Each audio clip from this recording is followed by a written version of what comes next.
after delivering what in my books is the best looking R15 yet in the form of the recently launched R15M, now Yamaha have gone ahead and launched this, the MT-15 version 2.0.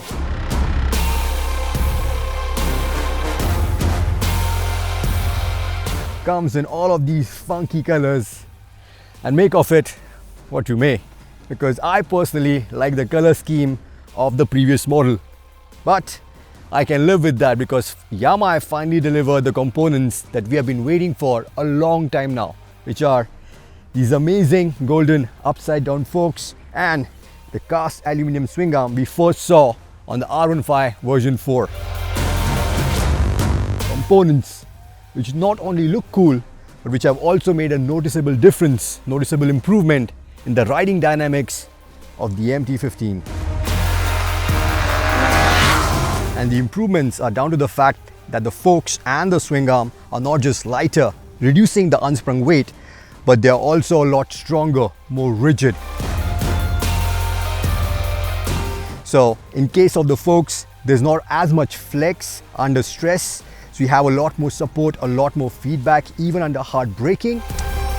Overall, just have a much better understanding, you're better connected with what the front is doing. So even though this bike has the same exact braking components, the same tires as the old model, on the new MT you feel so much more confident braking.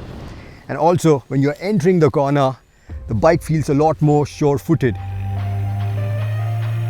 And once inside, that's when the swing arm comes into the picture, giving you the support which you require when you're leaned all the way over, and which also helps the bike hook up as you start dialing in the gas.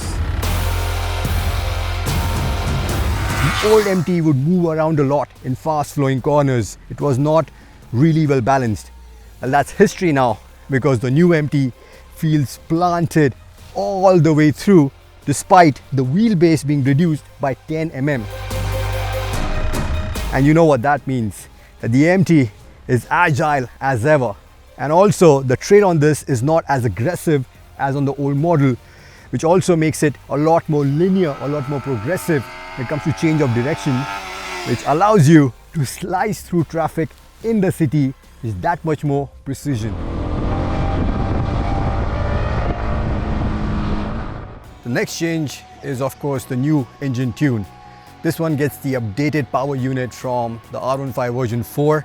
It's the same 155cc liquid cooled engine, pumps out 18.4 PS, 14.1 Nm of torque, which is about 0.1 PS less and 0.2 Nm more. But more importantly, the torque kicks in about 1000 RPMs earlier, which is why I was expecting the new MT to be really peppy from the word go, considering this is 3 kgs lighter than the R15 version 4, and it's still running a bigger rear sprocket, 52 teeth compared to the 48 on the R15. But with this new engine map, I feel it's lost out on the mid-range which the original MT was renowned for. Because now the engine really gets going around 7000 RPM when it switches to the higher cam, and then is strong all the way to the rev limit. Now this very well could have been done by Yamaha to give you the best of both worlds. So you have performance when you're really wringing the neck of this motorcycle, and then you have better fuel economy when you're riding it sedately in the city. We are talking about almost 41 kilometers per liter. That's what this bike has given us in all the mixed conditions in which we have been riding in the city, on the highway, on the straights with the throttle wide open, which is quite impressive. But I cannot help but feel or expect more from the MT, considering that this is a naked, and what differentiates a naked from its fair sibling is better mid-range, so that it can be a lot more fun, a lot more engaging in the city, which is something which the new MT definitely misses out on.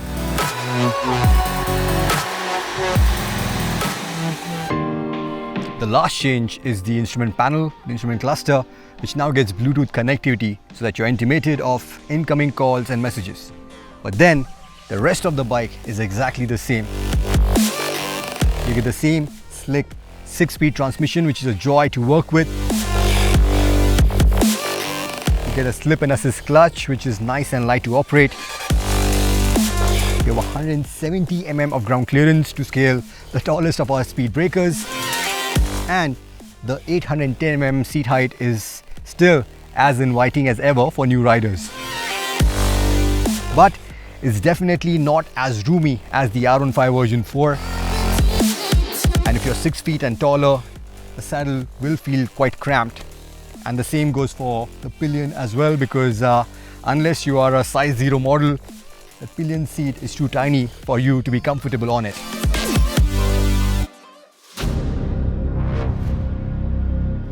What I do wish had changed was the rear shock. It has been sprung too stiff, so the ride quality on broken roads is really harsh, and also doesn't get preload adjustability, so you're quite limited from that aspect. Also, I really hate how they've swapped the switches for the indicator and the horn. So as you can imagine, it's a nightmare now to ride the MT in the city until your muscle memory resets and recalibrates the position of these two switches. But more than anything, what I feel Yamaha really missed out on when it comes to the MT-15 version 2.0 is dual channel ABS. This one only gets a single channel ABS for the front wheel, and that's a bummer because this one also commands a premium of almost 12,000 rupees over the model it replaces. And yeah, you can argue that the upside down forks and the cast aluminum swing arm kind of justify the price tag, because in terms of riding dynamics, yes, they have made a big difference. The MT has never been this good. On the other hand, I also feel that dual channel ABS for the same price tag would have made the MT a much more complete package, considering the fact that the FZ25 gets dual channel ABS as standard and still cost almost 14,000 less.